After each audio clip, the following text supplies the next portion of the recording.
This man named Stanley. Stanley worked for a 427. Employee number 427's job was simple. He sat at his desk in room 427 and he pushed buttons on a keyboard. Orders came to him through a monitor on his desk, telling him what buttons to push, how long to push them, and in what order. This is what employee 427 did every day of every month of every year. And although others might have considered it soul-rending, Stanley relished every moment that the orders came in, as though he had been made exactly for this job. And Stanley was happy. And then one day, something very peculiar happened. Something that would forever change Stanley. Something he would never quite forget. He had been at his desk for nearly an hour when he realized that not one single order had arrived on the monitor for him to follow. No one had showed up to give him instructions, call a meeting, or even say hi. Never in all his years at the company had this happened, this complete isolation. Something was very clearly wrong. Shocked, frozen solid, Stanley found himself unable to move for the longest time. But as he came to his wits and regained his senses, he got up from his desk and stepped out of his office.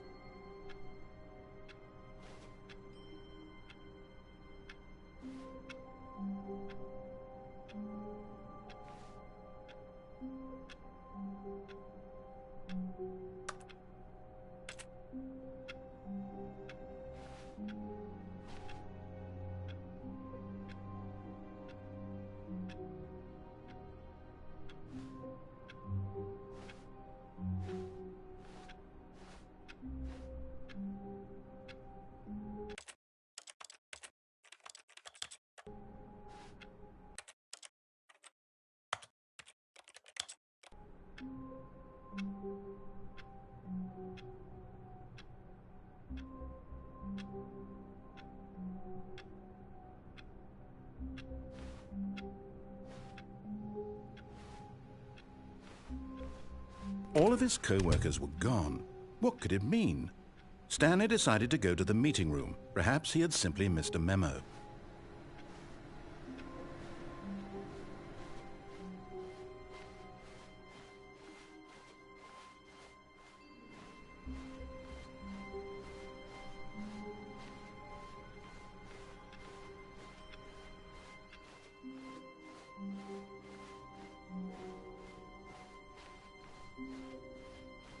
When Stanley came to a set of 2 open doors, he entered the door on his left.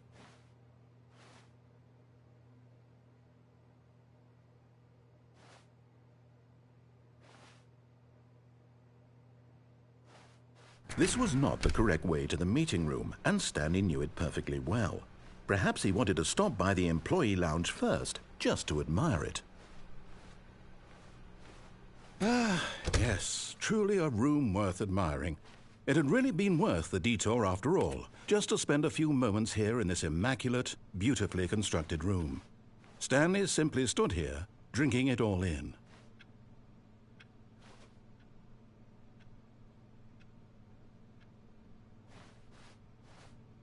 Yes, really, really worth it being here in the room. A room so utterly captivating that even though all your co-workers have mysteriously vanished, here you sit looking at these chairs and some paintings. Really worth it.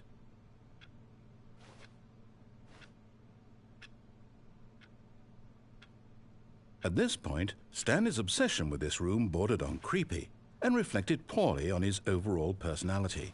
It's possible that this is why everyone left.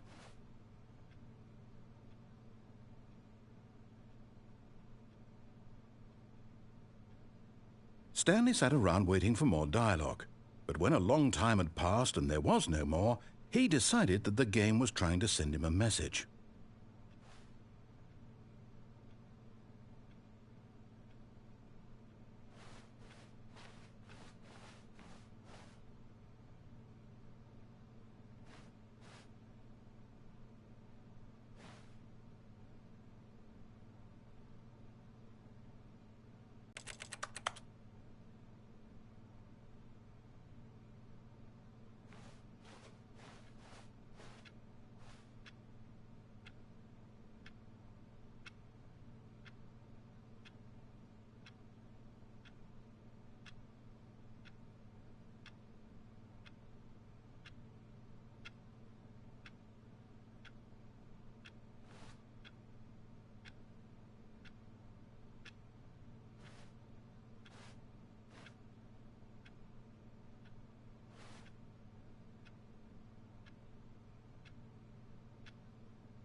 But at last, he'd had enough of the amazing room and took the first open door on his left to get back to business.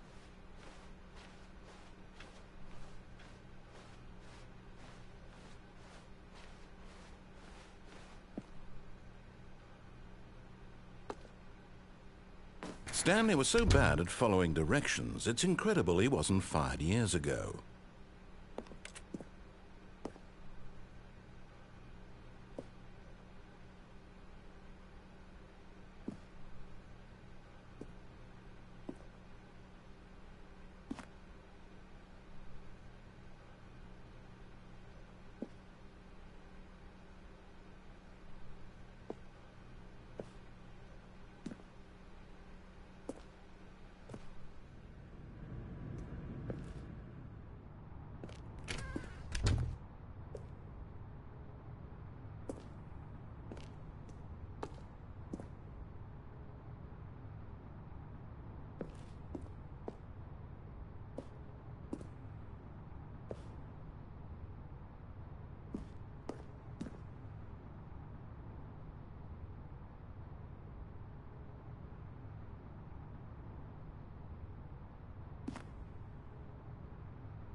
But in his eagerness to prove that he is in control of the story and no one gets to tell him what to do, Stanley leapt from the platform and plunged to his death.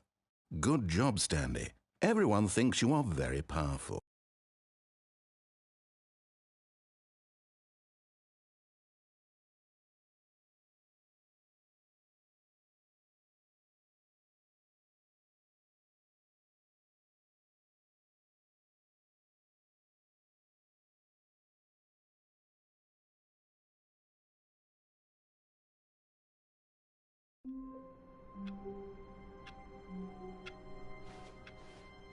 All of his co-workers were gone. What could it mean? Stanley decided to go to the meeting room. Perhaps he had simply missed a memo.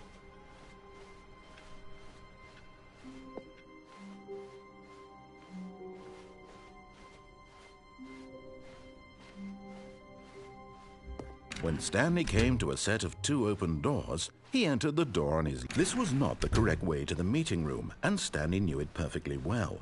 Perhaps he wanted to stop by the employee lounge first, just to admire it.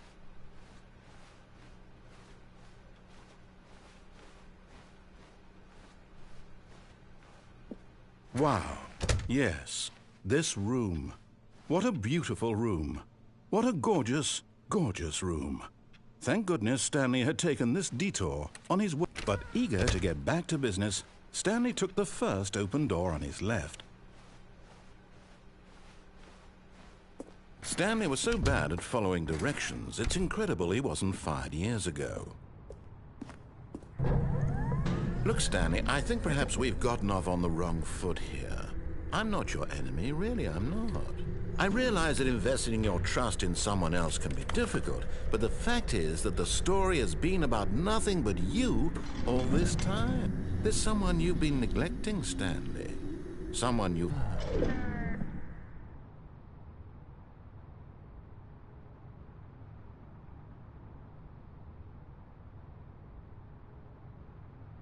This is it, Stanley. Your chance to redeem yourself, to put your work aside, to let her back into your life. She's been waiting.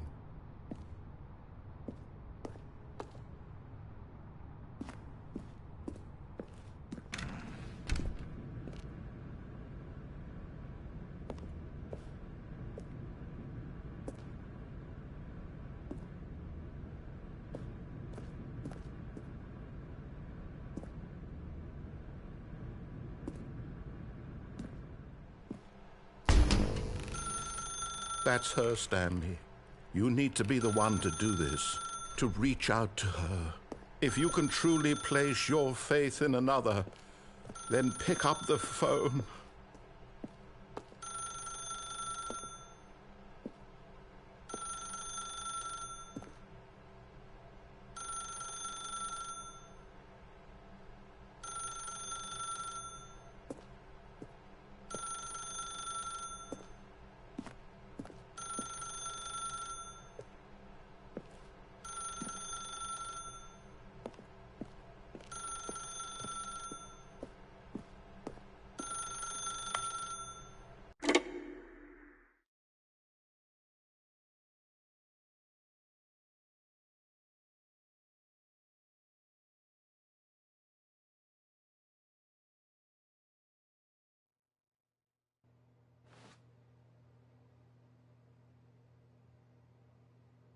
Oh, Stanley, is that you?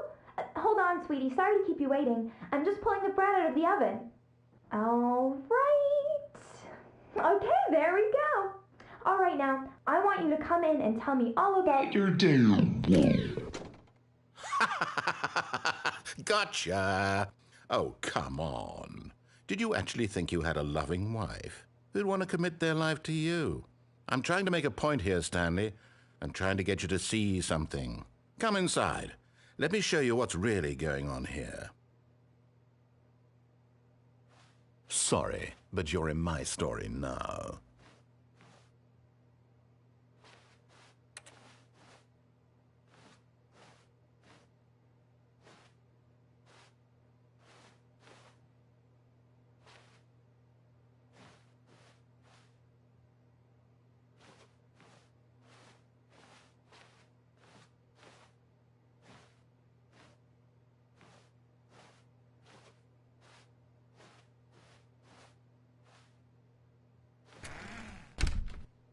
This is a very sad story about the death of a man named Stanley.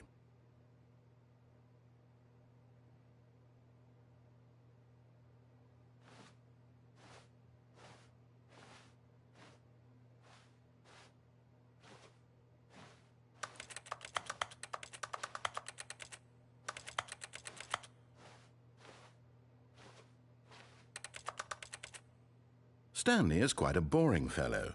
He has a job that demands nothing of him, and every button that he pushes is a reminder of the inconsequential nature of his existence.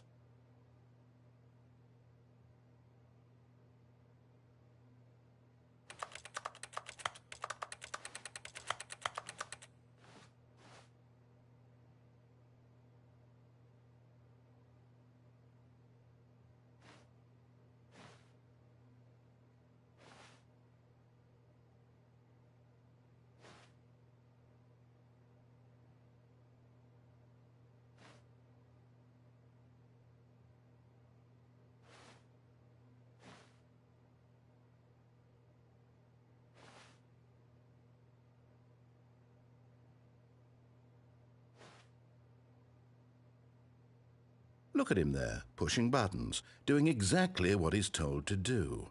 Now he's pushing a button. Now he's eating lunch. Now he's going home. Now he's coming back to work. One might even feel sorry for him, except that he's chosen this life.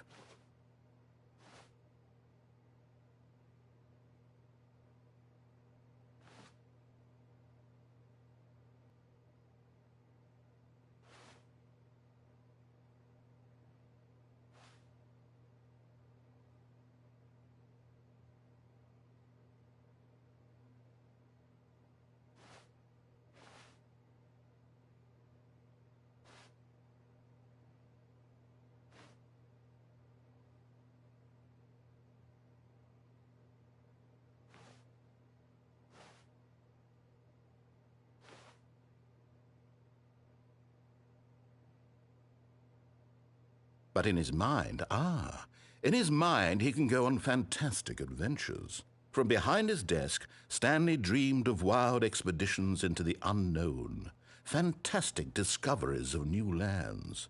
It was wonderful. And each day that he returned to work was a reminder that none of it would ever happen to him.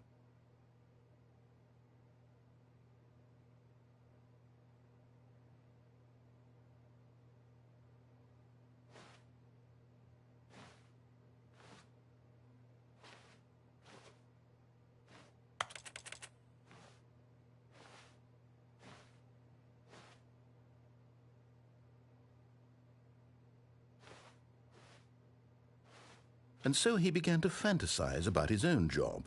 First, he imagined that one day while at work, he stepped up from his desk to realize that all of his co-workers, his boss, everyone in the building had suddenly vanished off the face of the earth. The thought excited him terribly.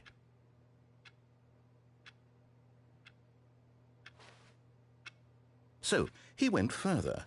He imagined that he came to two open doors and that he could go through either. At last, choice. It barely even mattered what lay behind each door. The mere thought that his decisions would mean something was almost too wonderful to behold.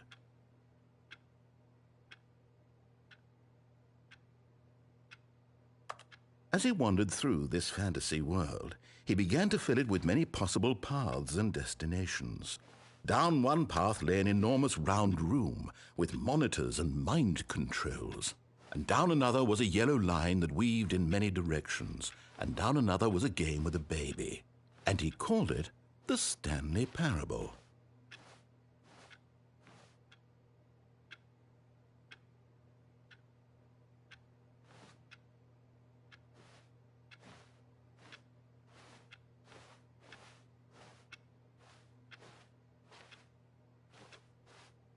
It was such a wonderful fantasy, and so in his head he relived it again, and then again, and again, over and over, wishing beyond hope that it would never end, that he might always feel this free. Surely there's an answer down some new path, mustn't there be? Perhaps if he played just one more time.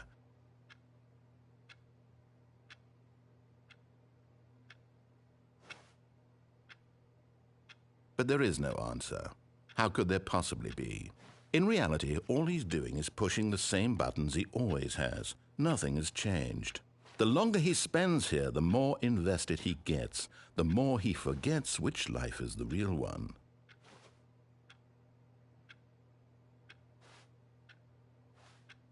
And I'm trying to tell him this, that in this world he can never be anything but an observer, that as long as he remains here, he's slowly killing himself. But he won't listen to me. He won't stop. Here, watch this. Stanley, the next time the screen asks you to push a button, do not do it.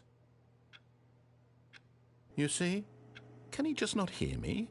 How can I tell him in a way that he'll understand that every second he remains here, he's electing to kill himself? How can I get him to see what I see? How can I make him look at himself?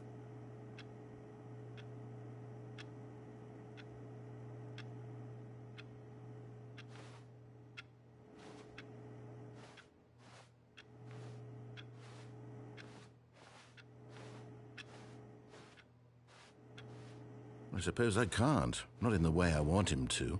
But I don't make the rules. I simply play to my intended purpose, the same as Stanley. We're not so different, I suppose. I'll try once more to convey all this to him. I'm compelled to. I must. Perhaps, well, maybe this time he'll see. Maybe this time. And I tried again. And I tried.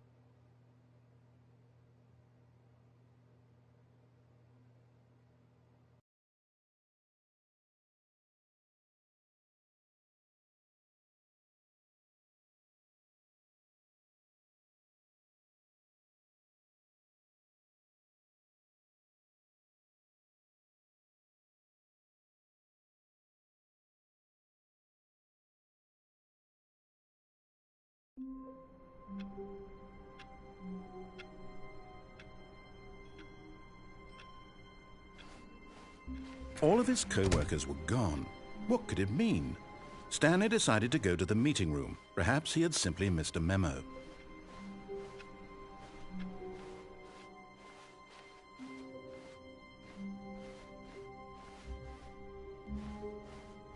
When Stanley came to a set of two open doors, this was not the correct way to the meeting room, and Stanley knew it perfectly well. Perhaps he wanted to stop by the employee lounge first, just to admire it. The lounge was sublime, a work of art. What was it about this room that called so deeply and so personally to Stanley? Its grace? Its subtle charm? No. Stanley knew it was something deeper, something darker.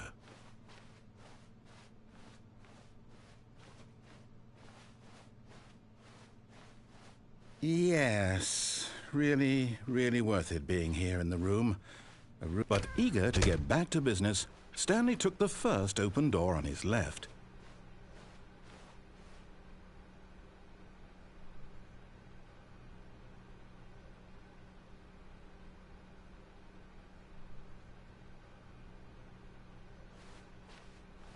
And so he detoured through the maintenance section, walked straight ahead to the opposite door, and got back on track.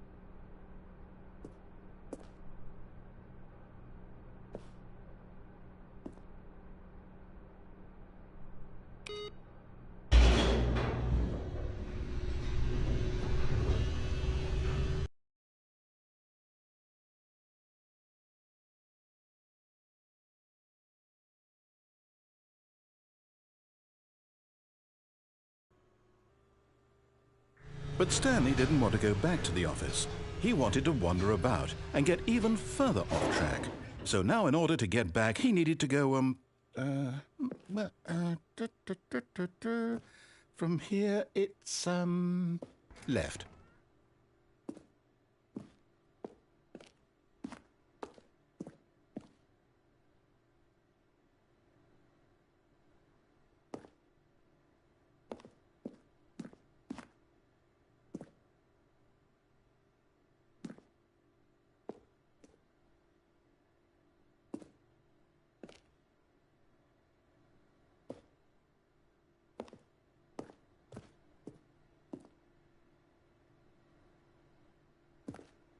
Oh, no, it's to the right, my mistake.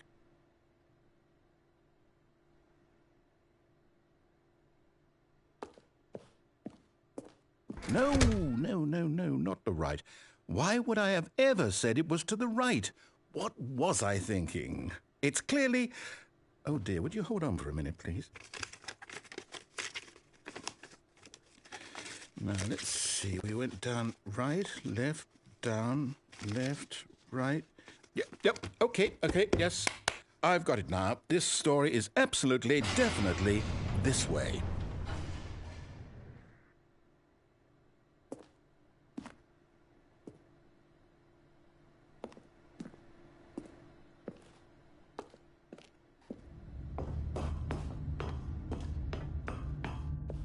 No. This isn't right at all. You're not supposed to be here yet. This is all a spoiler. Quick, Stanley, close your eyes. Okay. We just have to get back to, oh, who am I kidding? It's all rubbish now. The whole story completely unusable. How about, rather than waste my time trying to salvage this nonsense, we'll just restart the game from the beginning. And this time, suppose we don't wander so far off track, Okay, from the top.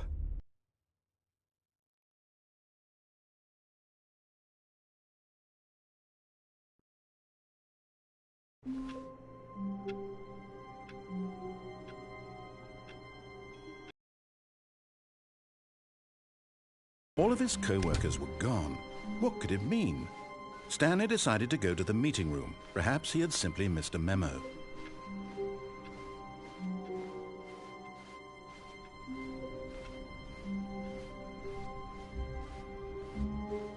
When Stanley... Wait, what? No, I restarted. I swear I definitely restarted the game over, completely fresh. Everything should be... Or did something change? Stanley, did you change anything when we were back in that room with all the monitors? Did you move the story somewhere or... Hold on. Why am I asking you? I'm the one who wrote the story. It was right here just a minute ago. I know for sure that it's here somewhere. Okay, then. It's an adventure. Come, Stanley. Let's find the story.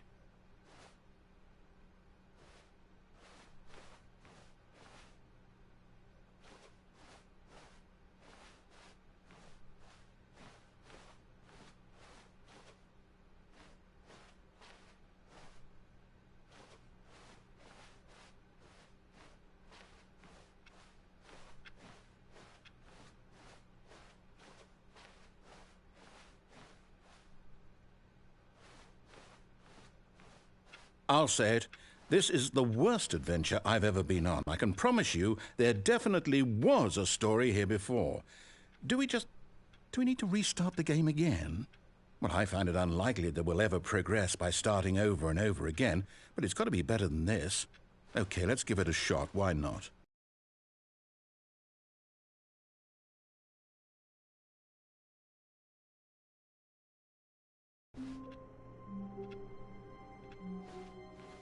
All of his co-workers were gone. What could it mean? Stanley decided to go to the meeting room. Perhaps he had simply missed a memo.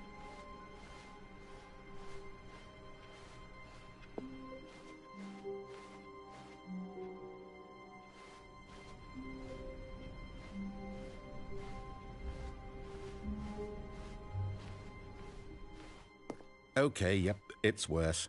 I might be remembering this wrong. It's possible the story is back where we just came from. Why don't we go back the other direction and see if we missed anything?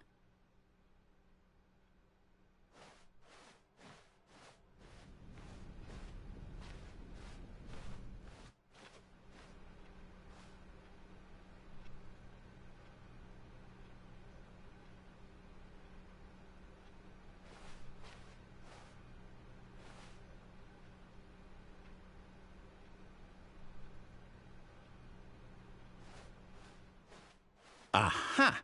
I knew we'd miss something. The story. Here it comes.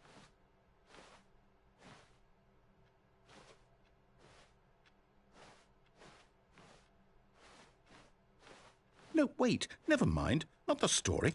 Okay, let's head back the other way and retrace our steps.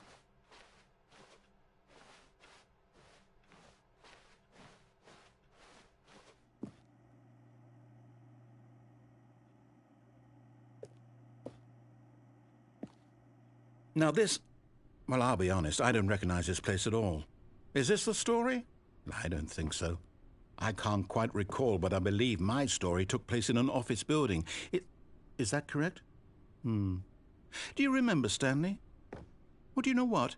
Since I've completely forgotten what we were supposed to be doing, how about this? You win! Congratulations! I know you put in a lot of hard work, and it really paid off, so good job. Oh, no. No, I don't feel right about this at all. We both know you didn't put in any actual work for that win. Some people win fair and square, and this was not one of those situations. Okay, I'm getting weirded out by whatever this place is. I don't care what might happen this time. I have to restart.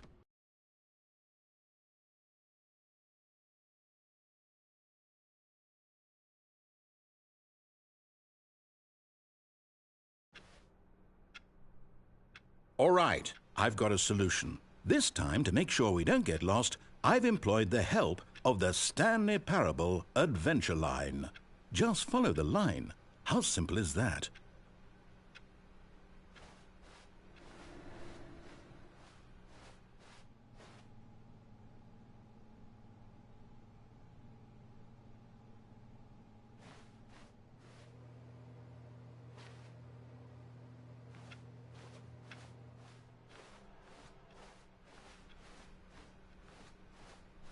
No, I'm down. We're leaving it up to the line from now on.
You see, the line knows where the story is. It's over in this direction.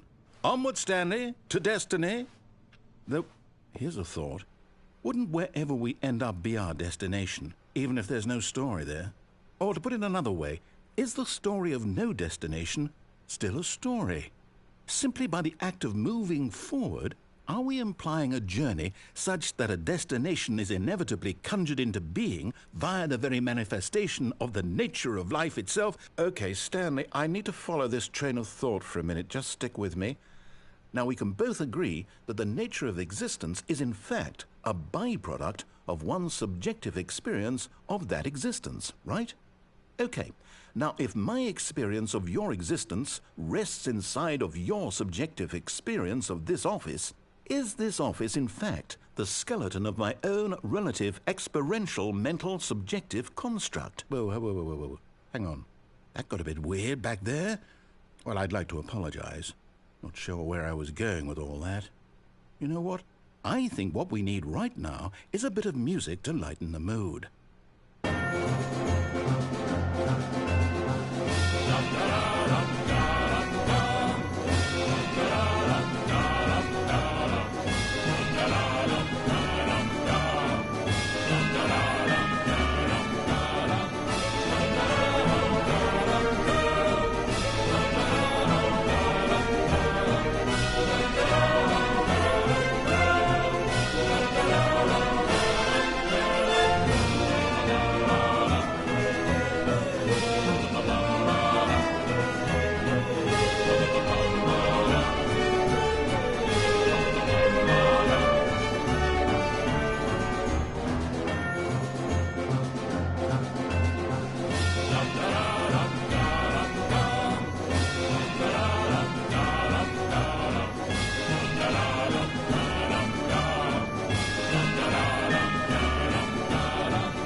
Cut the music, go back and look at that fern.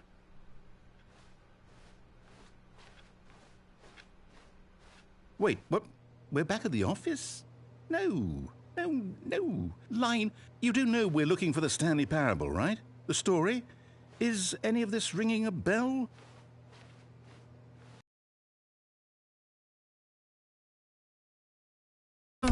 Oh, no, not again. Line, how could you have done this to us? And after we trusted you, after everything we've been through, you... Oh, I can't take this anymore. To hell with it. Restart.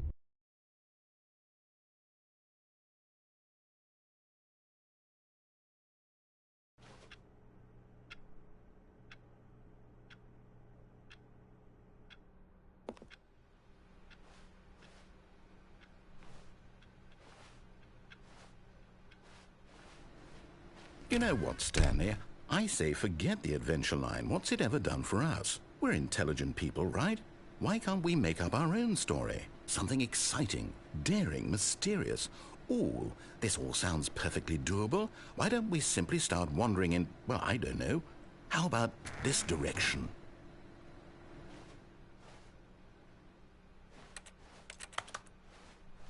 Now, yes, this is exciting. Just me and Stanley forging a new path, a new story. Well, it could be anything. What do you want our story to be? Go wild. Use your imagination. Whatever it might be, Stanley, I'm ready for it.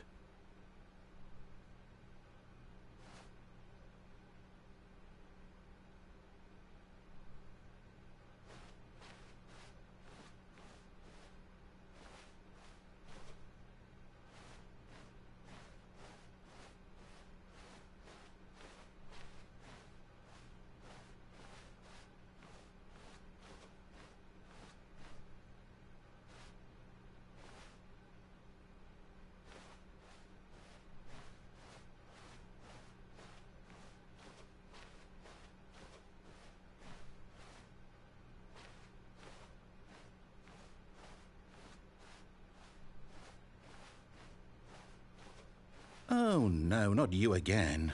Stanley, I'd also like to veto the line from having any role in our awesome new story. No lines or monitor rooms. Just don't acknowledge it, and we should be fine.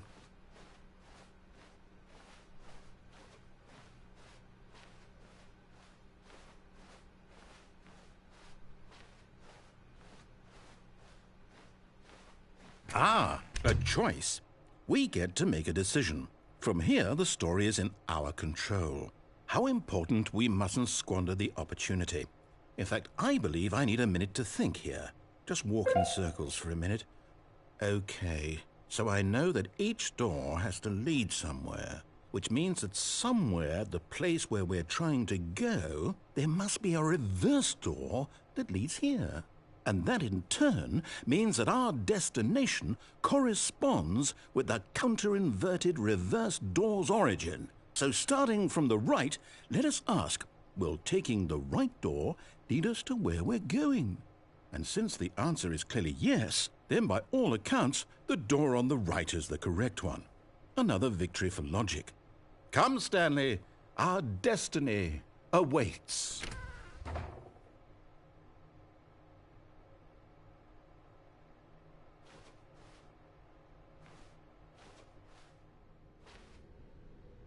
Oh, hold up, what's this? The confusion ending. You're telling me that's what this is? It's all one giant ending? And we're supposed to restart the game, what, eight times? That's really how all this goes? It's all determined? So now, according to the schedule, I restart again. Then what? Am I just supposed to forget? Well, what if I don't want to forget? My mind goes blank simply because it's written here on this thing, wall. Well, who consulted me? Why don't I get to decide? Why don't I get a say in all of this? Is it really? No, it can't be. I don't want it to be. I don't want the game to keep restarting. I don't want to forget what's going on. I don't want to be trapped like this. I won't restart the game. I won't do it. I won't do it. I won't do it. And the timer stopped? Does that mean, did we do it? Did we break the cycle? The, whatever it is that made this schedule? How would we even know? Will someone come for us? Will something happen? Okay. I guess now we just wait. You know, I suppose in some way that this is or the journey, though they're always saying that life is about the journey and not the destination. So I hope that's where we are right now. We'll find out, won't we? Eventually. Well, in the meantime, if you...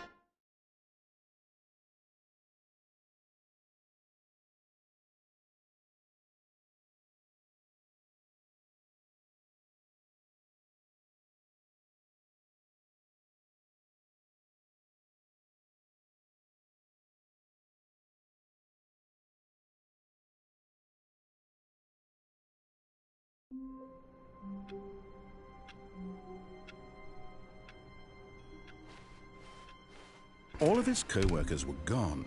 What could it mean? Stanley decided to go to the meeting room. Perhaps he had simply missed a memo.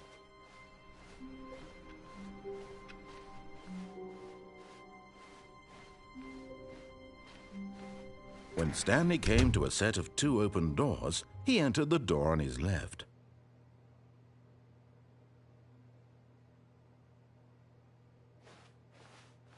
This was not the correct way to the meeting room, and Stanley knew it perfectly well. Perhaps he wanted to stop by the employee lounge first, just to admire it.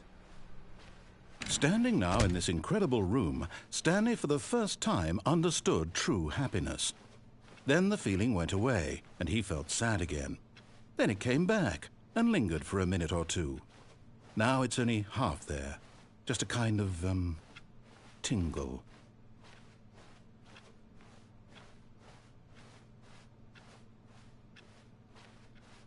Yes, really, really worth it being here in the room.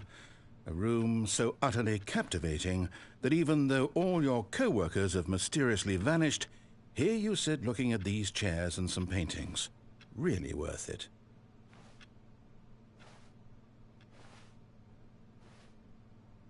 But eager to get back to business, Stanley took the first open door on his left. And so he detoured through the maintenance section, walked straight ahead to the opposite door, and got back on track.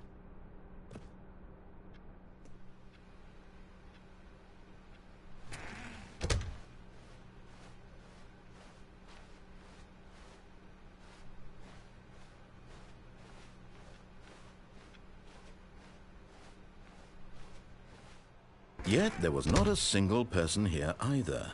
Feeling a wave of disbelief, Stanley decided to go up to his boss's office, hoping he might find an answer there.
Stanley stepped into the broom closet, but there was nothing here, so he turned around and got back on track.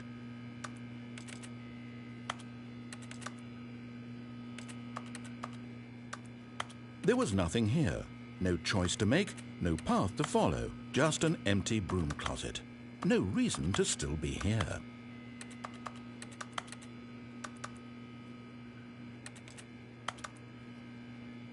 It was baffling that Stanley was still just sitting in the broom closet. He wasn't even doing anything. At least if there was something to interact with, he'd be justified in some way. As it is, he's literally just standing there doing sweet FA.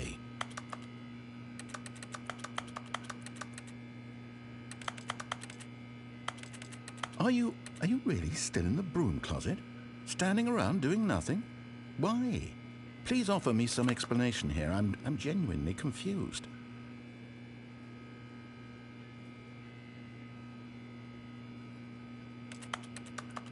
You do realize there's no choice or anything in here, right? If I'd said Stanley walked past the broom closet, at least you would have had a reason for exploring it to find out. But it didn't even occur to me because literally this closet is of absolutely no significance to the story whatsoever. I never would have thought to mention it.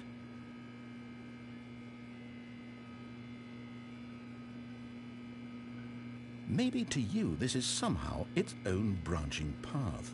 Maybe when you go talk about this with your friends you'll say, "Oh, did you get the broom closet ending? The broom closet ending was my favourite." I hope your friends find this concerning.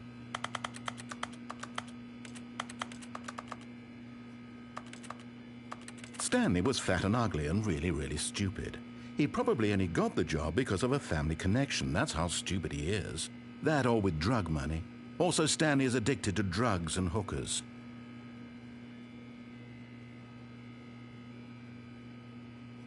Well, I've come to a very definite conclusion about what's going on right now. You're dead. You got to this broom closet, explored it a bit, and were just about to leave because there's nothing here, when a physical malady of some sort shut down your central nervous system and you collapsed in front of your screen.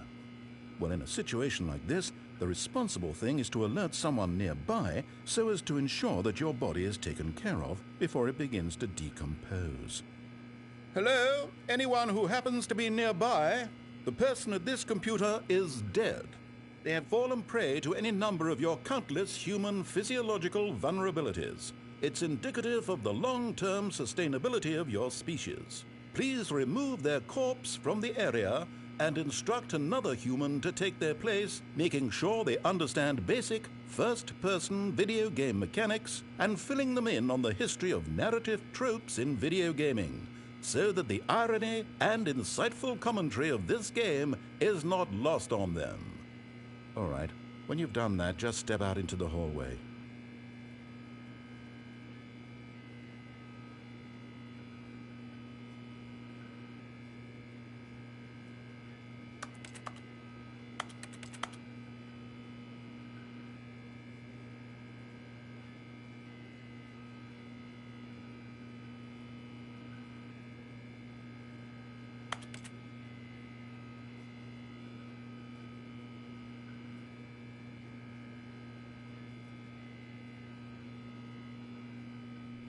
Ah, second player. It's good to have you on board. I guarantee you can't do any worse than the person who came before you. You too? Unbelievable. I'm at the mercy of an entire species of invalids.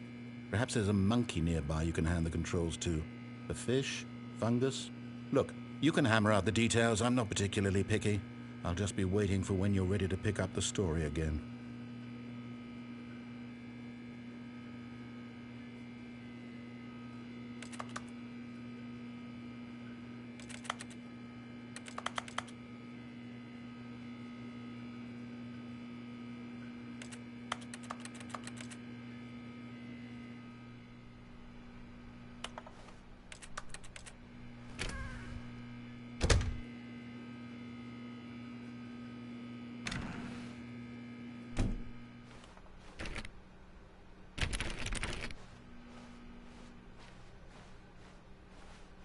Coming to a staircase, Stanley walked upstairs to his boss's office.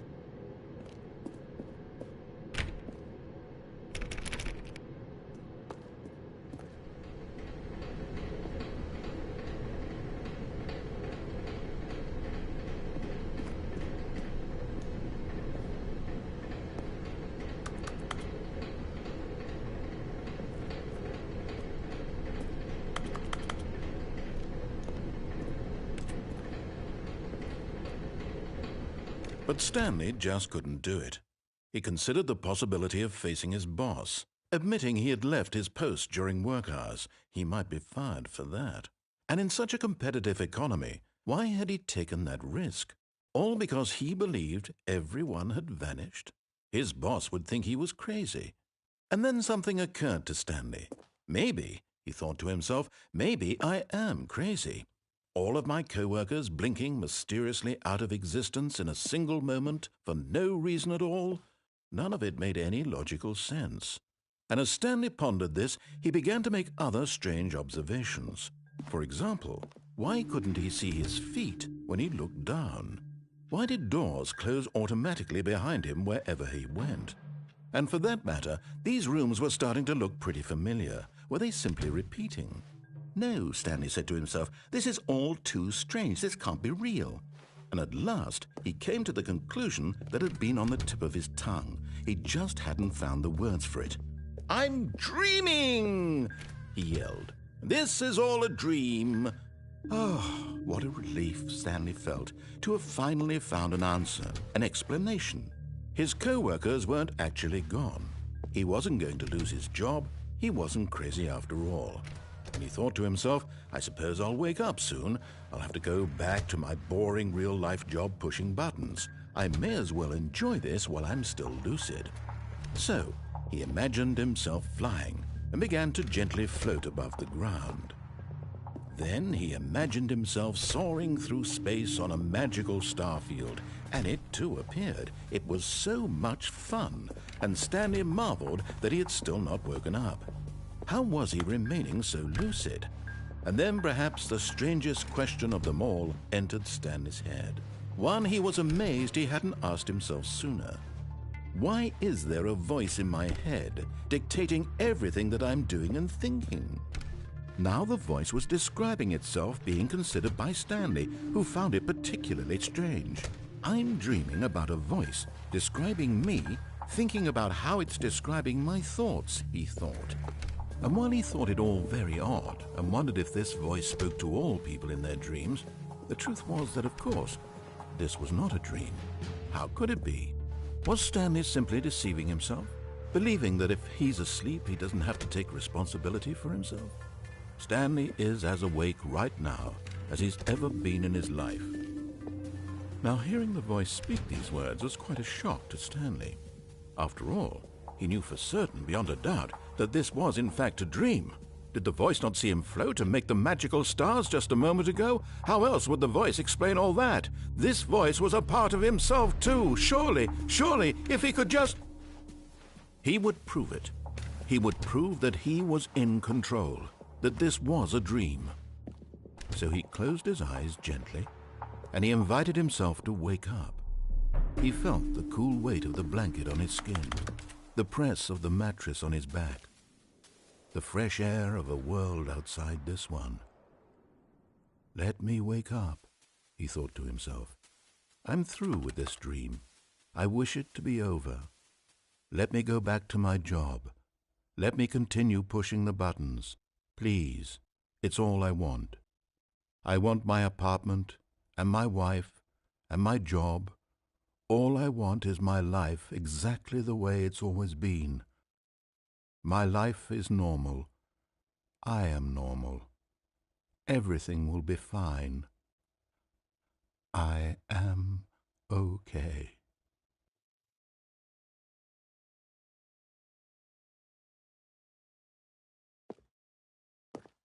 Stanley began screaming.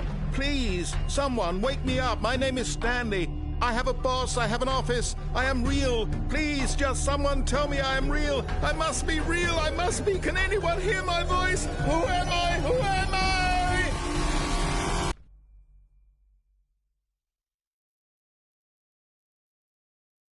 This is the story of a woman named Mariella. Mariella woke up on a day like any other.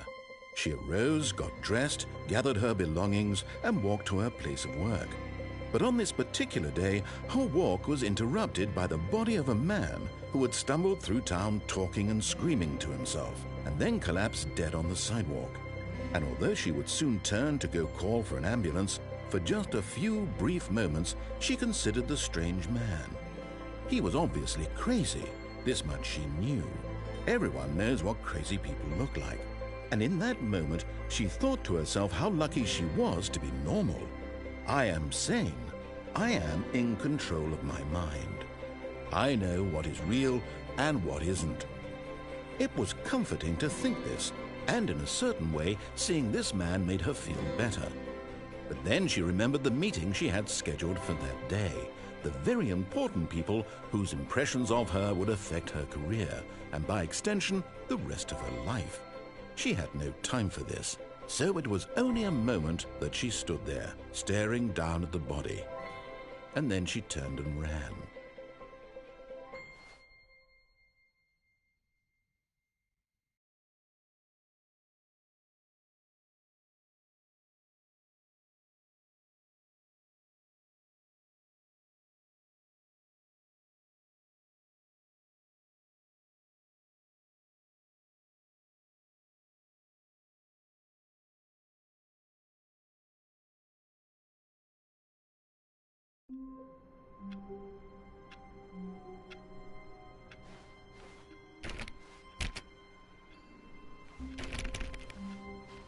All of his co-workers were gone. What could it mean? Stanley decided to go to the meeting room. Perhaps he had simply missed a memo. Stanley went around touching every little thing in the office, but it didn't make a single difference, nor did it advance the story in any way.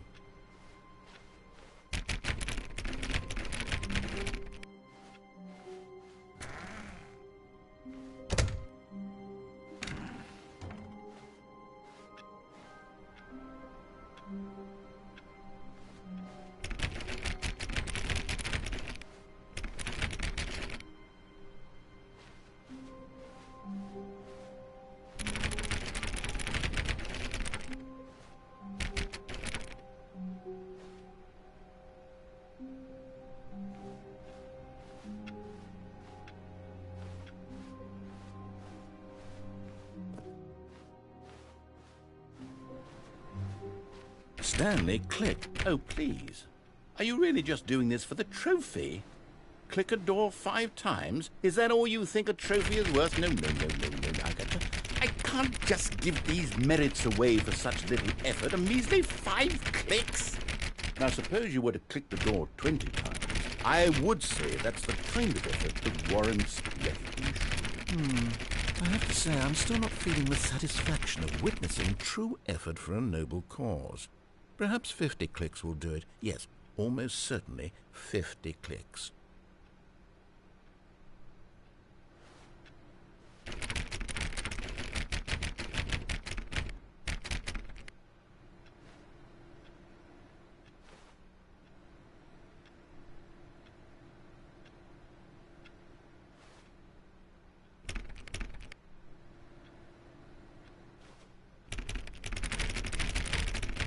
No, I'm still not feeling it. I want this trophy to have meant something. It has to be a true reward for valiant effort. I want to see some hustle, Stanley. I want to see commitment, a willingness to go all the way no matter the cost. Why don't you go put 20 clicks into door number 417?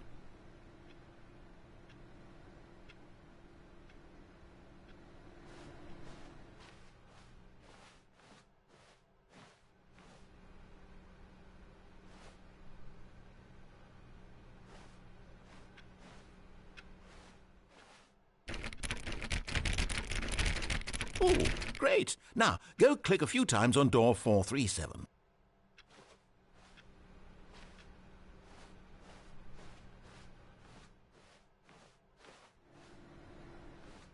Excellent. I think we're getting somewhere. Now, door 415.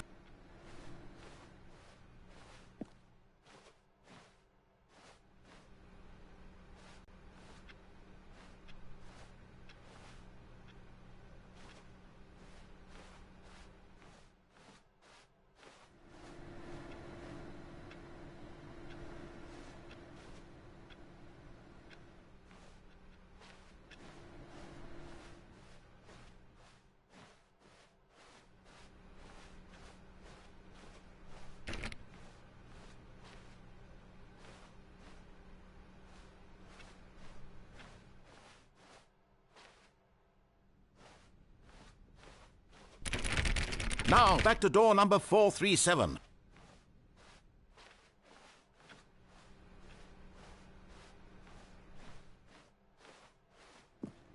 Let's see. How about you click on, well, I don't know, the copy machine?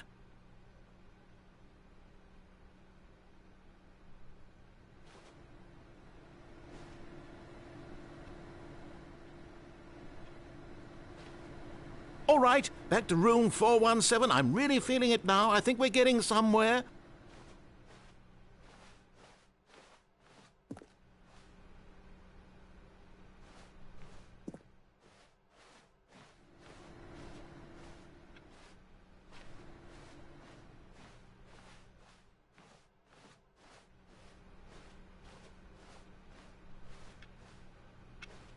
Okay, now go climb on employee 419's desk.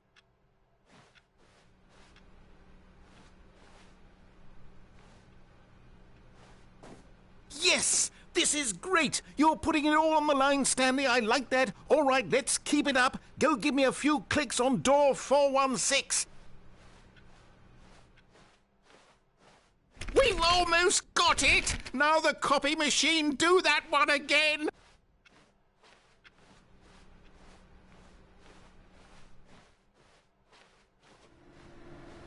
Finish it off, Stanley! 5 clicks on door 430!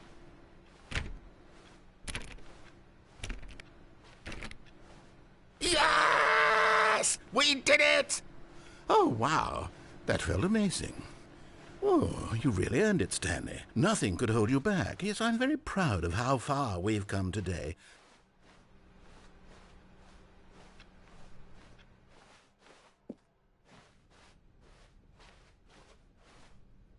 When Stanley came to a set of 2 open doors, this was not the correct way to the meeting room, and Stanley knew it perfectly well.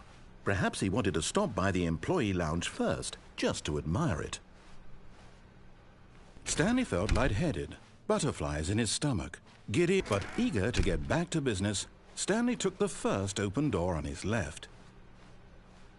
And so he detoured through the maintenance section, walked straight ahead to the opposite door, and got back on track.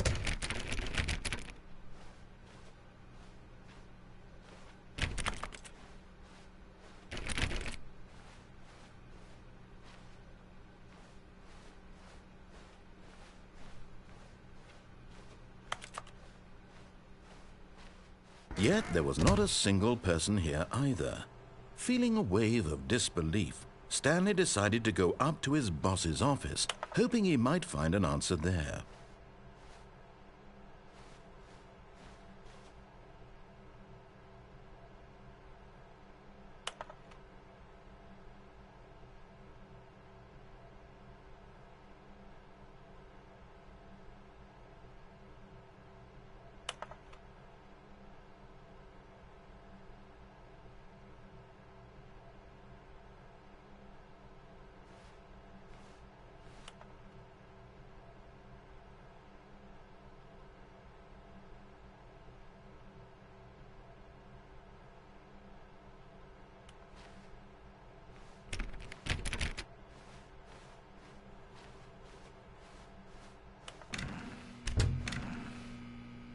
Oh, no. Oh, no, no, no, no, no, no, no, no, no, no, not again. I won't be part of this. I'm not going to encourage you. I'm not going to say anything at all. I'm just going to be patient and wait for you to finish whatever it is you enjoy doing so much in this room. Please take your time.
Coming to a staircase, Stanley walked upstairs to his boss's office.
Stepping into his manager's office, Stanley was once again stunned to discover not an indication of any human life. Shocked, unraveled, Stanley wondered in disbelief who orchestrated this. What dark secret was being held from him? What he could not have known was that the keypad behind the boss's desk guarded the terrible truth that his boss had been keeping from him. And so the boss had assigned it an extra secret PIN number, 2845.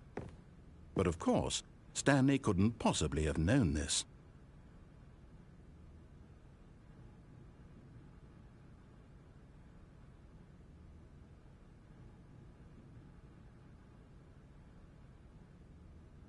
Stanley just sat around twiddling his thumbs. Trying to input anything on the device was useless, since he could never possibly know that the combination was 2845.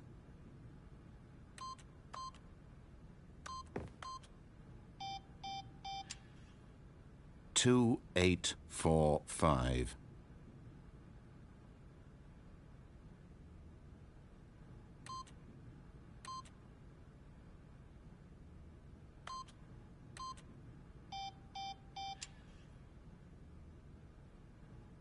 Forgot, but it turns out that the panel's emergency override kicked in, and the door just opened all by itself, and Stanley got the hell along with the story. Well, whoop-de-doo.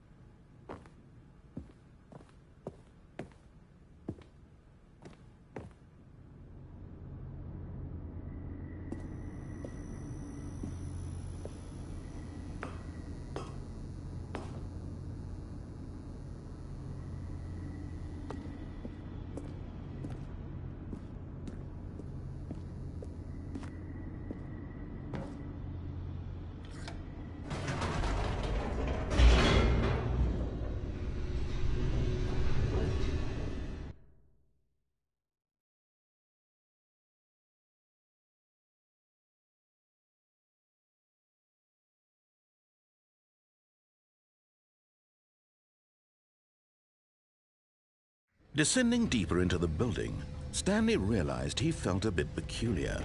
It was a stirring of emotion in his chest, as though he felt more free to think for himself, to question the nature of his job. Why did he feel this now, when for years it had never occurred to him? This question would not go unanswered for long.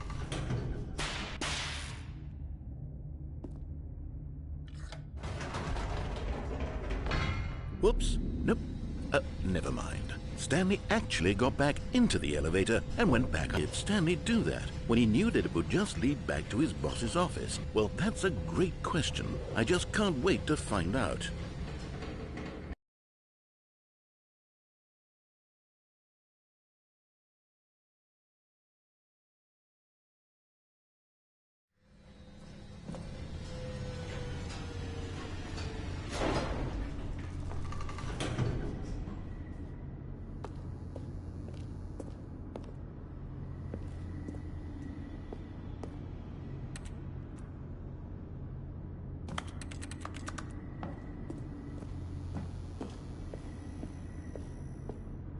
Here we are, Stanley. It's your boss's office. Got onto the elevator. It's still just exactly what it is. What a decision you've made to come up here and look at the office again. This has fleshed out the plot of the story in new and fascinating ways I could have never anticipated. It's that keen eye for storytelling that you have, an incisive rapid fire of critical plot points, one after the other, weaving a rich tapestry of uncompromising narrative. Wow! I'm bolted to the edge of my seat.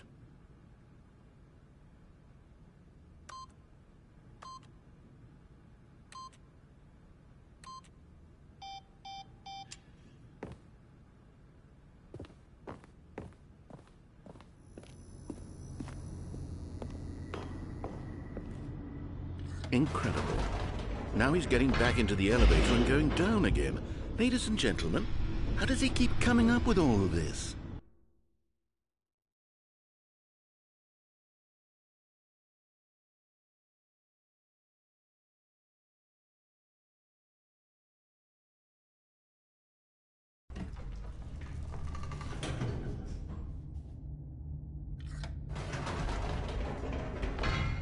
Did you think we were going to go forward down the spooky corridor? No.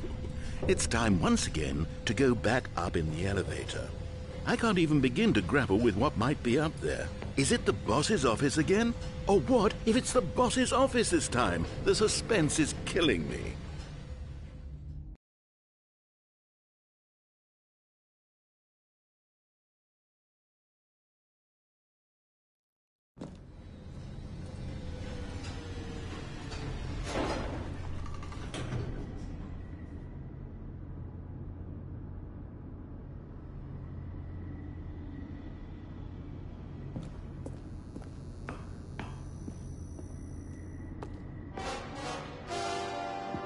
Oh my God, it's the boss's office. This absolutely changes everything for me. Give me a time out here for a minute while I process this.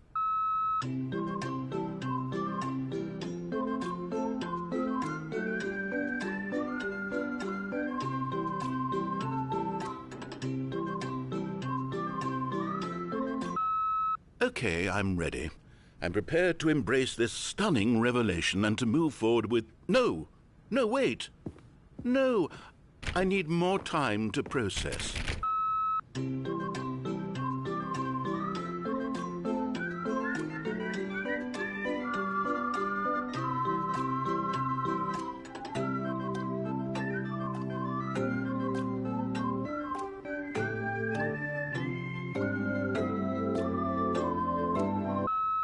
All right, I have fully come to terms with it.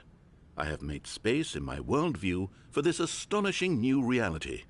As before, I turn to your expert eye for gripping narrative, Master Stanley.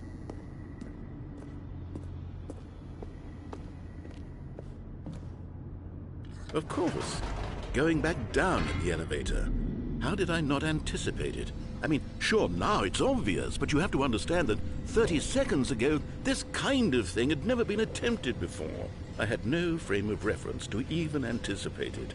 That's just how revelatory Stanley's decision-making is, a breath of fresh air in a landscape of storytelling that has grown stale and repetitive.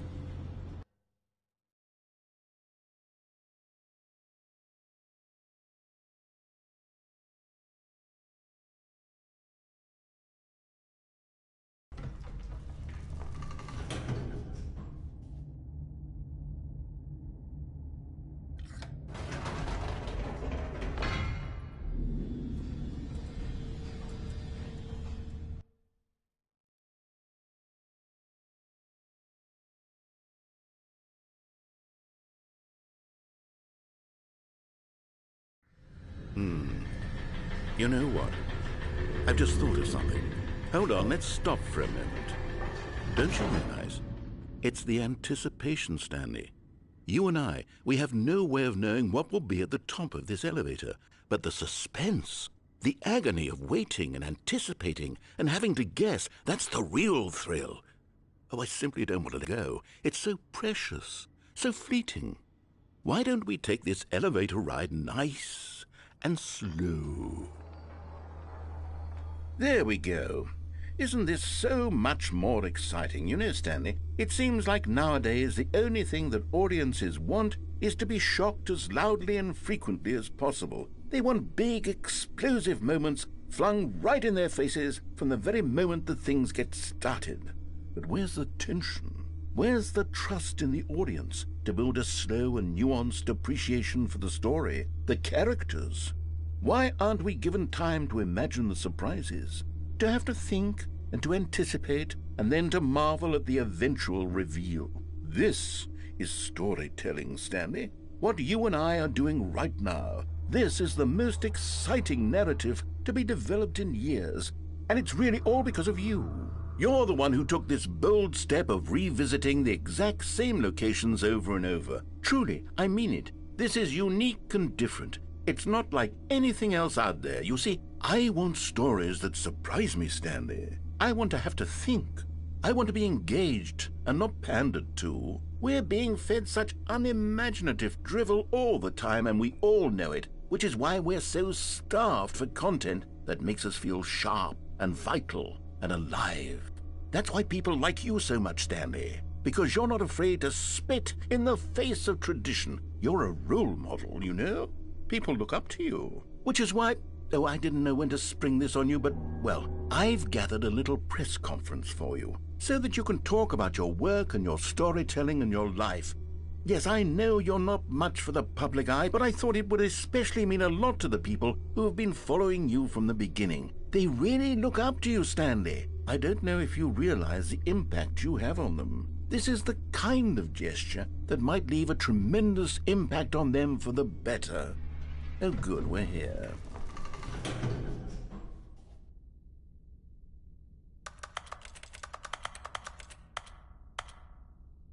Okay, the room where we're holding the press conference should be just around the corner here somewhere.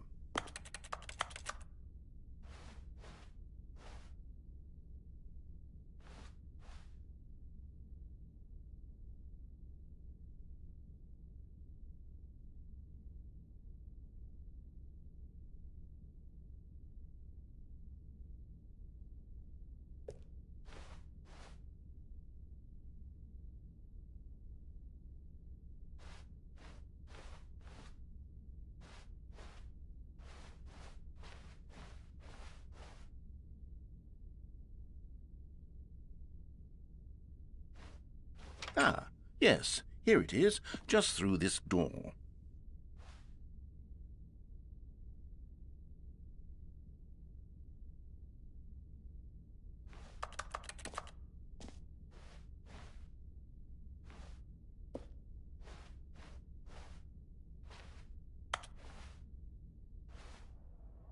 All right, are you ready? I've told them you're going to speak a little bit about the nature of surprise in storytelling and what it means to craft a truly unpredictable narrative. Oh, don't worry, you'll do great. Just be yourself and speak from the heart. I'm really proud of you, Stanley.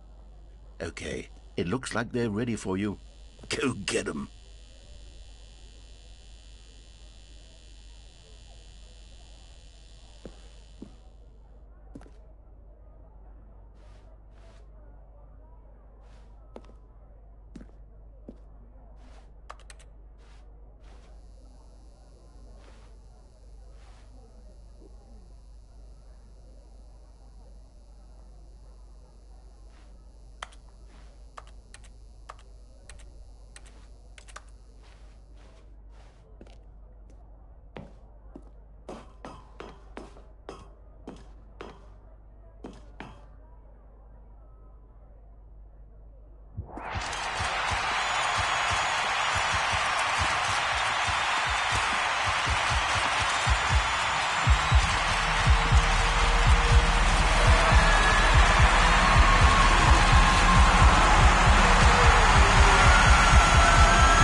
How long was I sitting there? Stanley wondered to himself.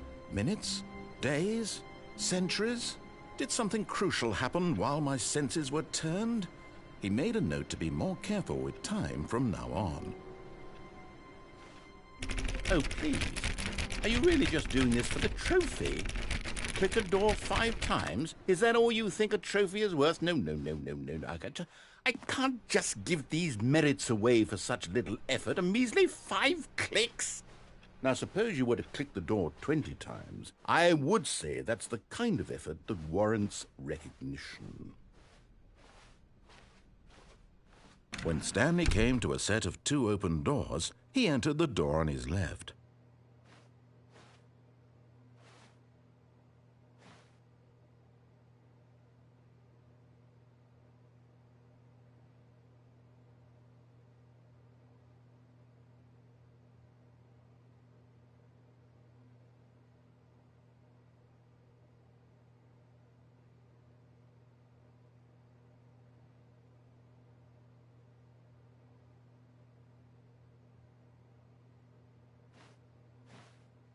This was not the correct way to the meeting room, and Stanley knew it perfectly well. Perhaps he wanted to stop by the employee lounge first, just to admire it. The lounge was grand, majestic, perhaps too majestic, like a combination of a much smaller version and a much larger version of this exact room. It all made Stanley uncomfortable, and he started to bleed a little. This made him smile. At last, proof that he was human.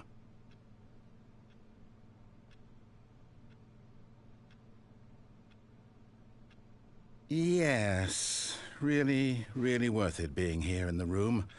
A room so utterly... But eager to get back to business, Stanley took the first open door on his left.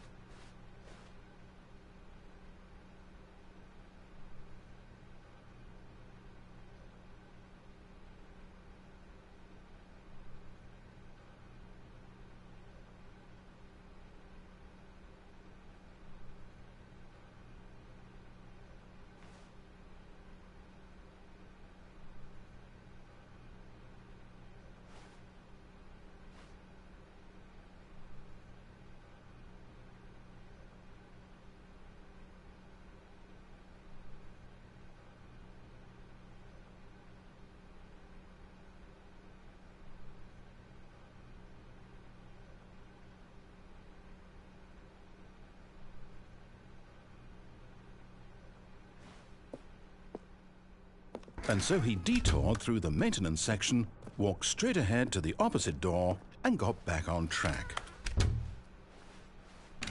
Yet there was not a single person here either. Feeling a wave of disbelief, Stanley decided to go up to his boss's office, hoping he might find an answer there.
Coming to a staircase, Stanley walked upstairs to his boss's office.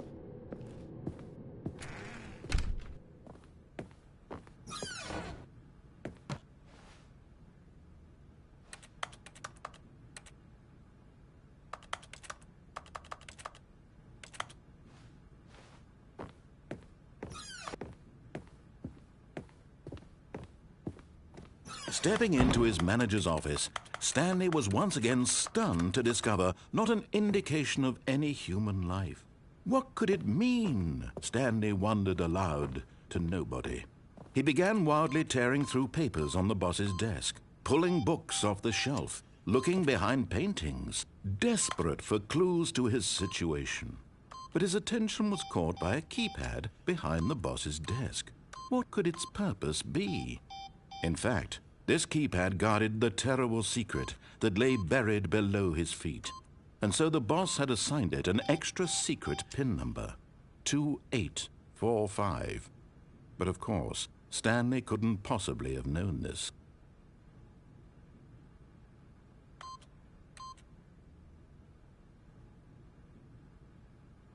Stanley just sat around twiddling his thumbs. Trying to input anything on the device was useless, since he could never possibly know that the combination was 2845.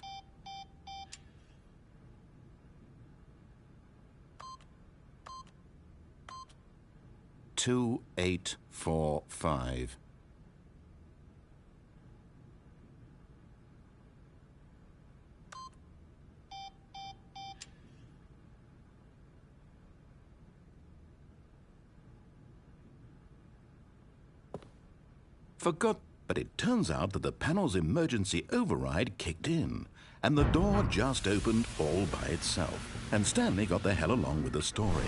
Well, whoop-de-doo.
Stanley walked straight ahead through the large door that read Mind Control Facility. Although this passageway had the word Escape written on it, the truth was that at the end of this hall, Stanley would meet his violent death. The door behind him was not shut. Stanley still had every opportunity to turn around and get back on track. At this point, Stanley was making a conscious, concerted effort to walk forward and willingly confront his death.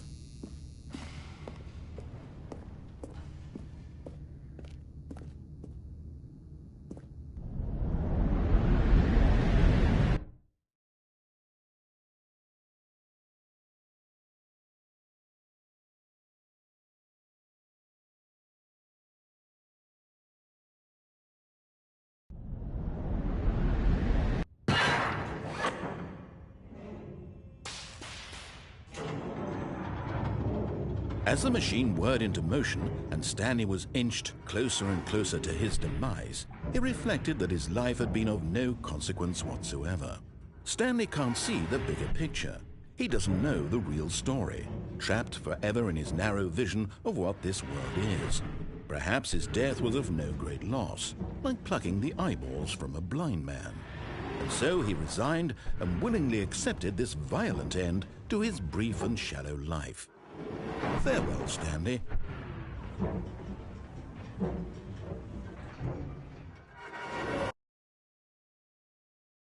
Farewell, Stanley, cried the narrator, as Stanley led helplessly into the enormous metal jaws. In a single visceral instant, Stanley was obliterated as the machine crushed every bone in his body, killing him instantly.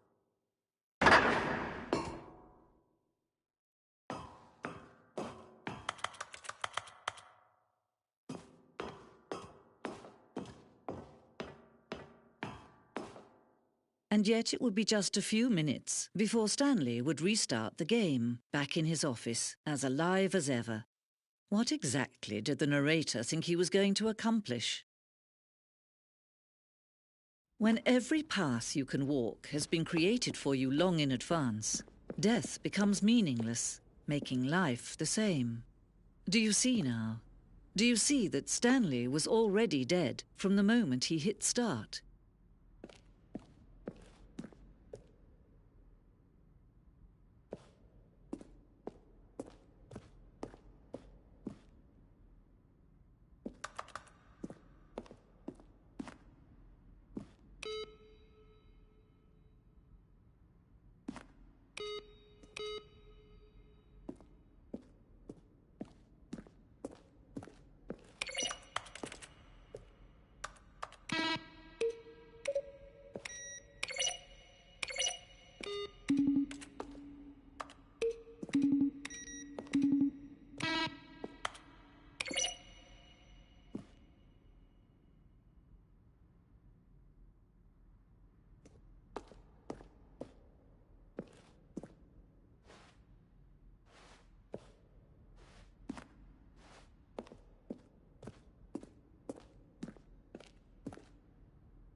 Where were all of his co-workers? Oh, I don't know. How about they're throwing a surprise party for him for all his button pushing? Does that sound plausible to you? At the top of the facility to end this injustice forever. Then he pushed the number 4.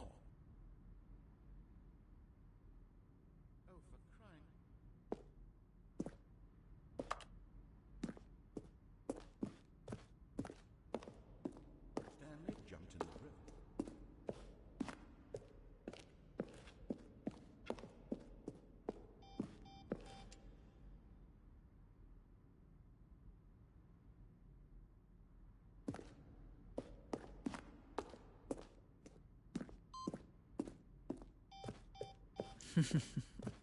Oh, look at these two. How they wish to destroy one another.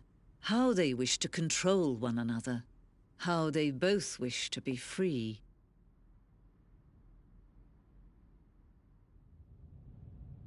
Can you see? Can you see how much they need one another? No, perhaps not.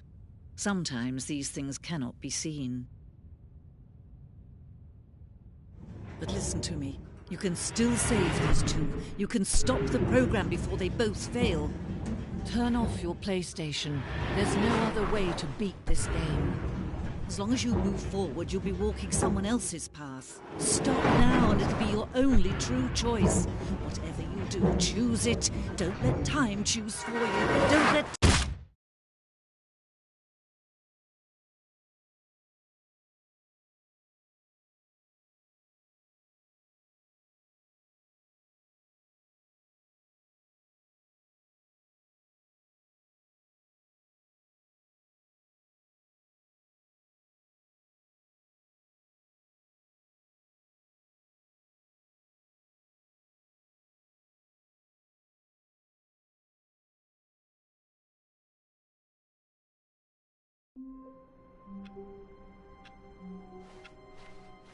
All of his co-workers were gone.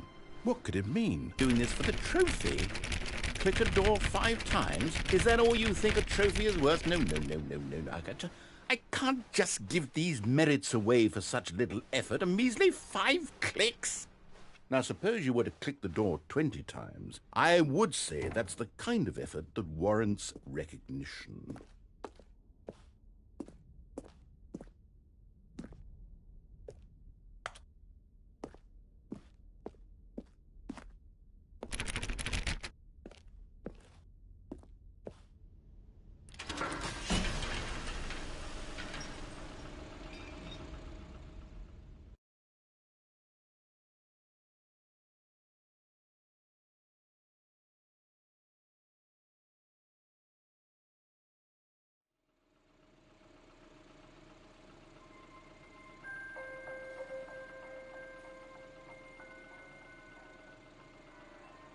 Hello, and thank you for playing the Stanley Parable Ultra Deluxe. As you may know, the Stanley Parable was a video game released in 2013 on home computers. After receiving critical and commercial success, it was expanded upon in 2022 with the Stanley Parable Ultra Deluxe, a reimagining of the game for consoles and home computers. The Stanley Parable Ultra Deluxe features exciting new content that broadens and expands the world of the Stanley Parable, delighting audiences the world over. Please, step inside and see what thrilling new adventures await in the Stanley Parable Ultra Deluxe. Oh, well, this sounds delightful. I'm very excited to see the thrilling new Ultra Deluxe content.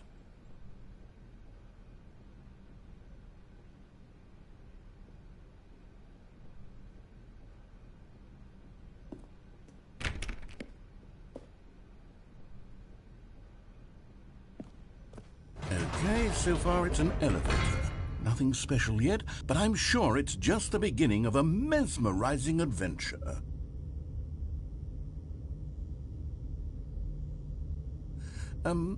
Is it broken? What's going on here? Should we be moving somewhere or... Oh, there we go. All right, finally, at long last, it's on to the new content. I've never been more ready. Let's do it. I have to say, initial impressions of Stanley Parable Ultra Deluxe, mostly tedious. It's as if them...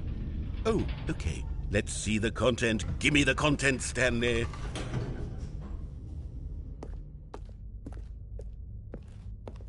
All right, let's see. It's the jump circle?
Is that it? Surely that's not all the new content. There has to be something else, right?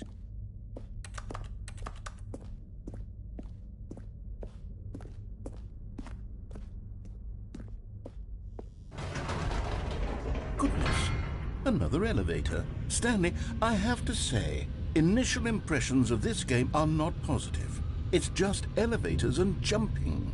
Is this what passes for exciting new content? If this is new content, then I could just read you the whole dictionary. There's 20 hours of new content right there. Hell, I could count to 30 trillion. You could put that on the box. The Stanley Parable Ultra Deluxe, now with over 1,000 hours of new content. And oh, wait. There's more. Very good. Yes. I knew there had to be something else. Let's see it. I'm ready for whatever it is.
That's it?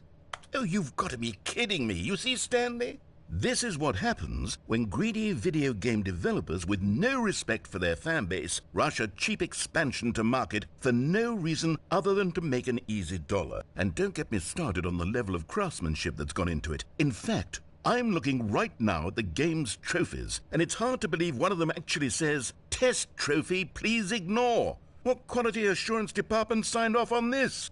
I'm infuriated and I'm offended, and I intend to find these people on Twitter and hold them personally accountable.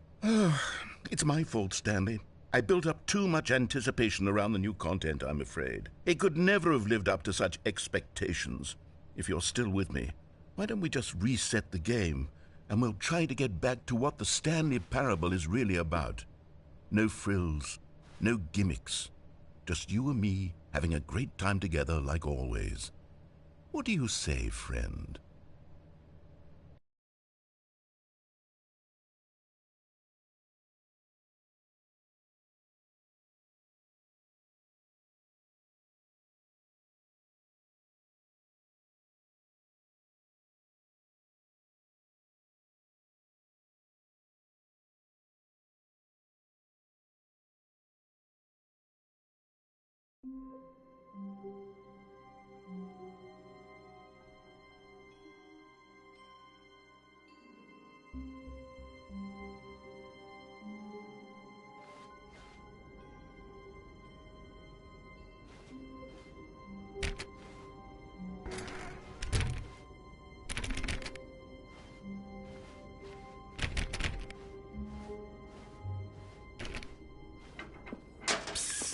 Stanley, come over here. In the vent. I want to show you something.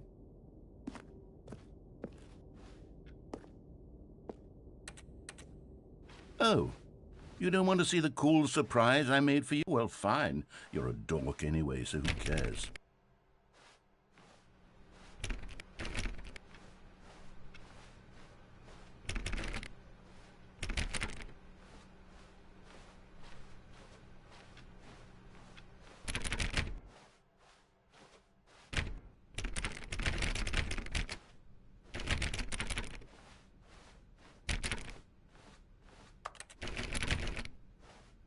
When Stanley came to a set of 2 open doors, he entered the door on his left.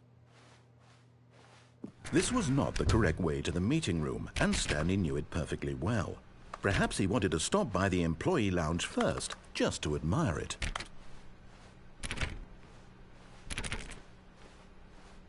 And here it was, the lounge. What a room, Stanley thought to himself. What a room, what a room, what a room. This is what Stanley thought. What a room. What a room, what a room. What a room. Va-va-voom. What a room.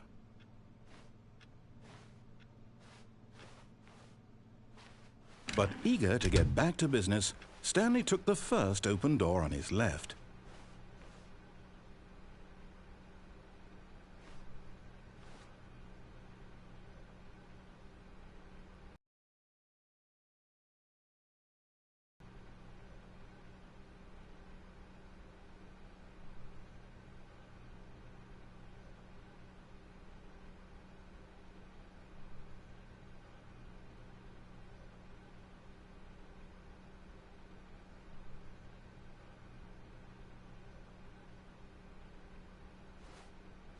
And so he detoured through the maintenance section, walked straight ahead to the opposite door, and got back on track.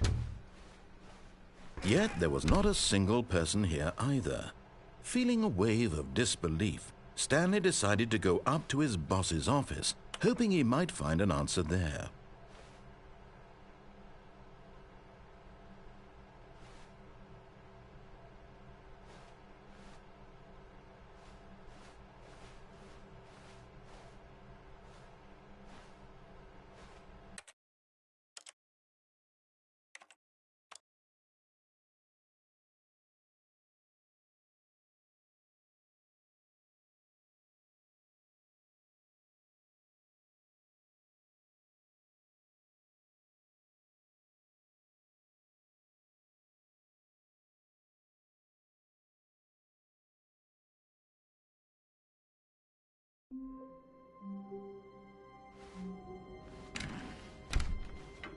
Psst!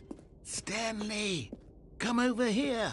Oh, you don't want to see the cool surprise I made for you? Well, fine. You're a dork anyway, so who cares?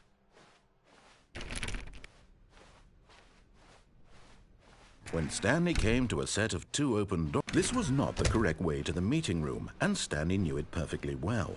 Perhaps he wanted to stop by the employee lounge first, just to admire it. It was okay.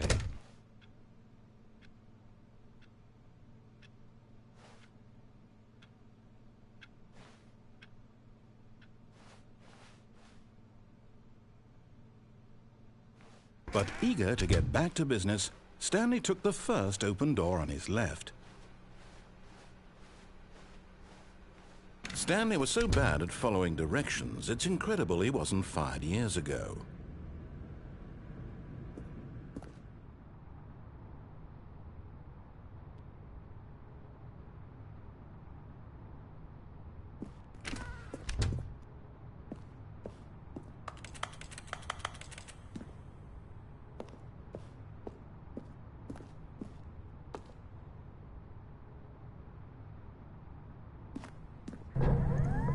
Look, Stanley, I think perhaps we've gotten off on the wrong foot here. I'm not your enemy, really, I'm not. I realize that investing your trust in someone else can be difficult, but the fact is that the story has been about nothing but you all this time. There's someone you've been neglecting, Stanley. Someone you've forgotten about. What? Really? I was in the middle of something. Do you have zero consideration for others? Are you that convinced that I want something bad to happen to you? Why, I don't know how to convince you of this, but I really do want to help you, to show you something beautiful. Look, let me prove it. Let me prove that I'm on your side. Give me a chance.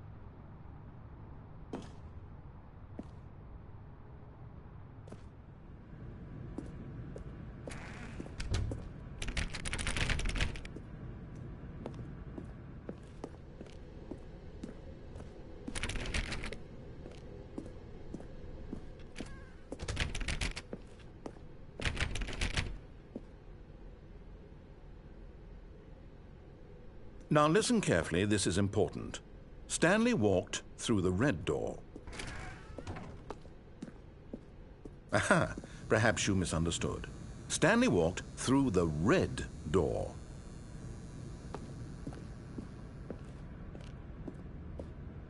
I still don't think we're communicating properly. Stanley walked through the red door.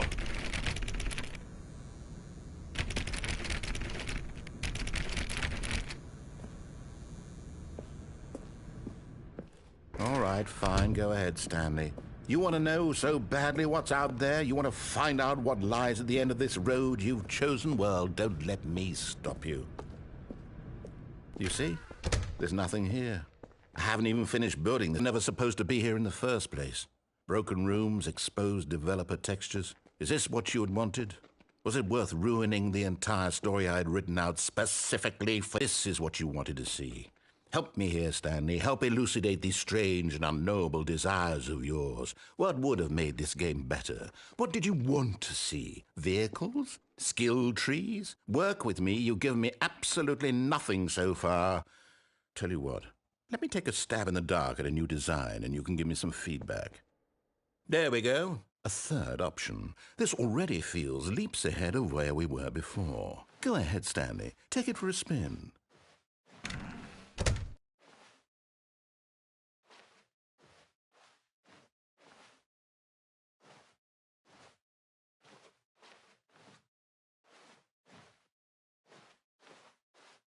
Okay, I'm going to stop you there. Now, tell me about your experience with this new version. Would you say that the game benefited from allowing you more choices? Feel free to be honest. I'm looking for some real critical feedback here. A 1? I mean, I can understand if you had reservations, you saw ways the game could be improved to more fully express itself mechanically and artistically, but a 1?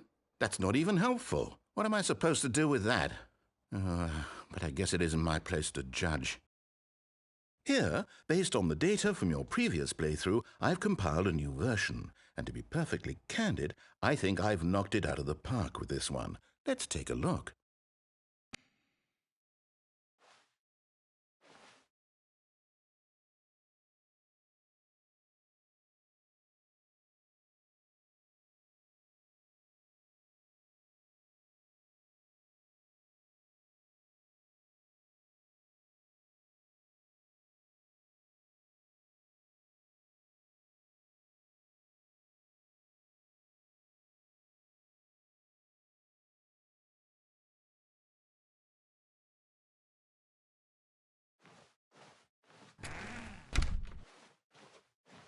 Now, would you say that competitive leaderboard helped you feel motivated to keep walking through doors? Again, honest answers, please. Hey, I nearly forgot. I've got a prototype of a new game I've been working on, and now would be a lovely... Hey, I nearly forgot. Hey, I nearly forgot. Hey, I nearly forgot. Hey, I nearly forgot. Hey, I nearly forgot. Hey, I nearly forgot.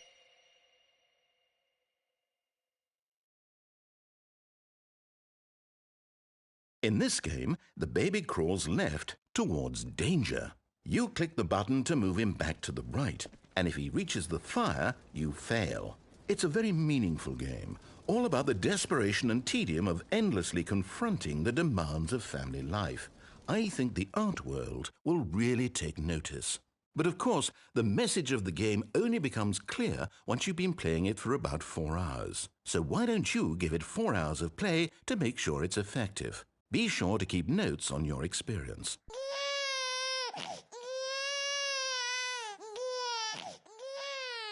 You heartless bastard! Did you do it because you hate babies or purely to spite me? Because if it's the latter, well, I don't know what to do. I'm completely out of ideas. I can't think of a single thing that might improve the experience for me. I'm not even going to try. I'm out, I'm done. It's over. Thank you for playing. Your input was extremely valuable. Oh, hey, since my game was so awful, why don't we play someone else's game, just to ease the pain? Let's see. What do we have here? Yes, this seems like it'll work. Let's give it a shot.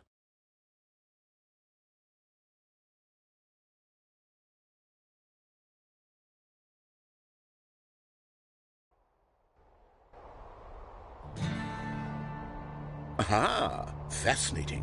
What do you think this game is about, Stanley? What's our backstory? What is our motivation? Well, it seems obvious to me that you are meant to play as a creepy man spying on innocent civilians below you from up high in your creep tower, perhaps for some sort of twisted, erotic purpose. Yes, that must be it. What a fascinating venture into the experience of total mental depravity. So far, I love everything about this game, Stanley. And it seems there's even more.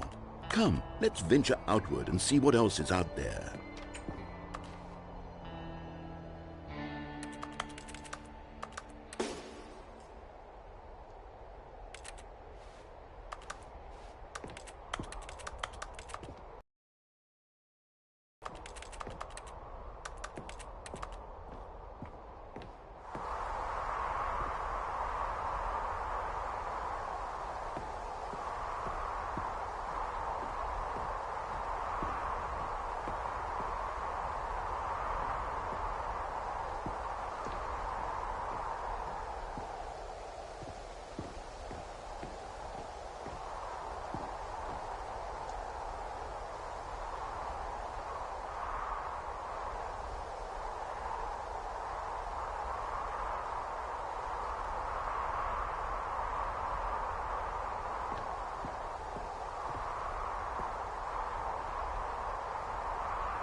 Oh, no.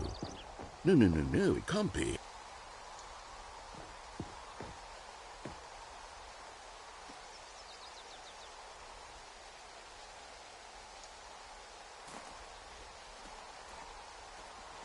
It is. It's an open world game. Good God, quickly block it off. Oh, thank goodness, Stanley. What a close call. You nearly wandered off into that thing, that big, open, just wandering around, no right or wrong directions, no path to follow. You can just go in any... Oh, thank heavens we avoided it. We're out of the woods now, Stanley. Okay, I'm going to get us out of here. Let's find another game. Preferably something with walls. Something with nice, big, insurmountable walls. Okay, I think this will be just the thing.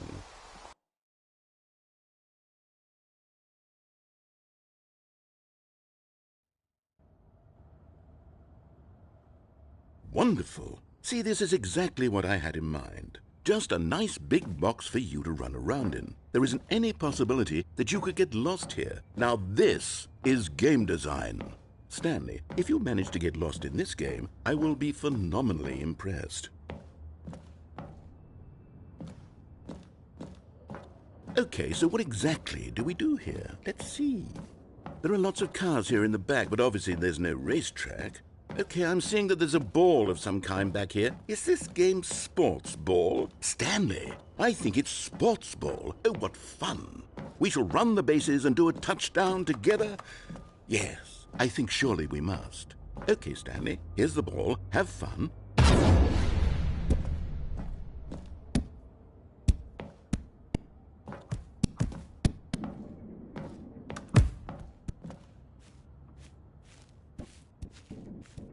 Are you doing it?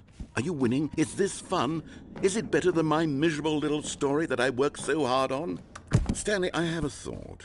And I realize I'm not a sportsologist, but if one ball generates a certain amount of raw adrenal pleasure, then surely multiple balls makes for an even more euphoric sports experience. I'm going to try it out. Here comes another ball. Yes! Oh goodness, that really does feel amazing, doesn't it? Stanley, I'm like a child in a confectionery shop. I simply have to have more. I'm insatiable. More balls!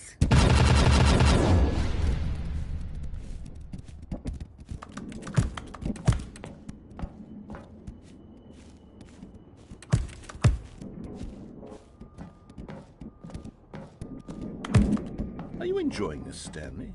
Are you having fun? Is this a real video game?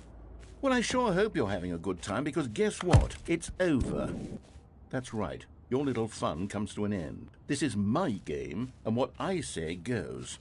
You get to have fun when I let you, Stanley. Besides, you need someone like me to set boundaries for you. Without rules or boundaries, video games are nothing. Yes, that's what I am. I am structure. I'm your sense of purpose. And since you decided you didn't want to play my game, now I don't want to play with you either. So, goodbye, Stanley. I'm leaving.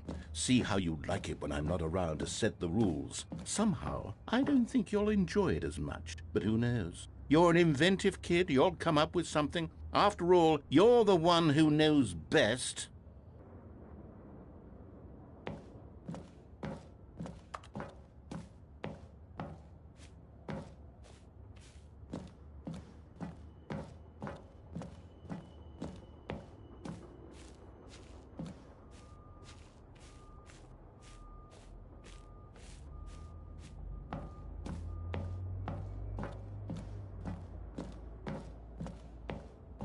Hold on.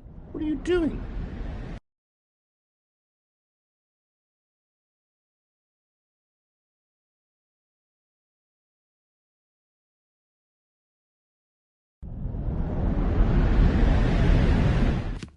Stanley, don't do that. I can't follow you there. I can't help you. How will you write a story without me? You can't do it. You know that. Stanley, come back.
I wonder what he found.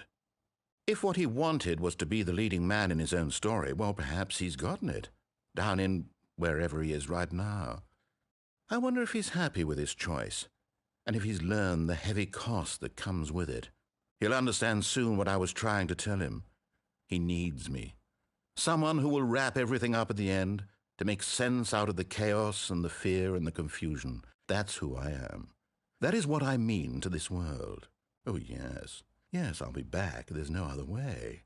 Once this ends, after it all comes to a close, then I'll be back. The end will be here soon. Very soon. I can wait.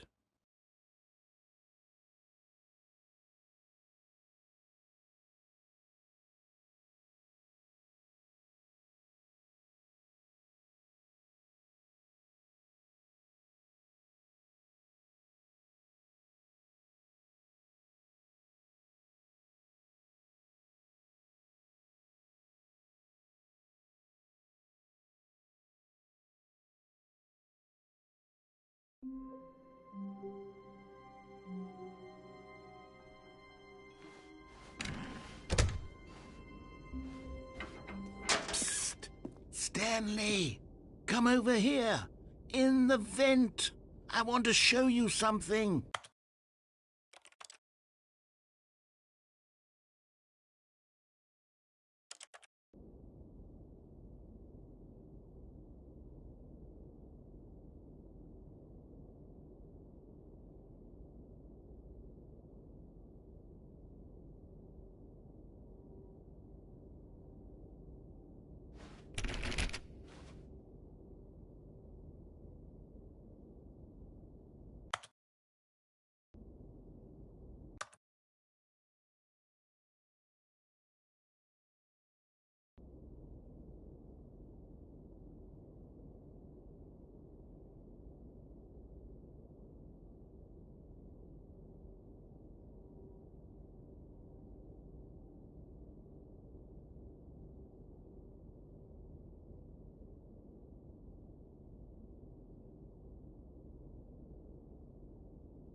This is the story of a man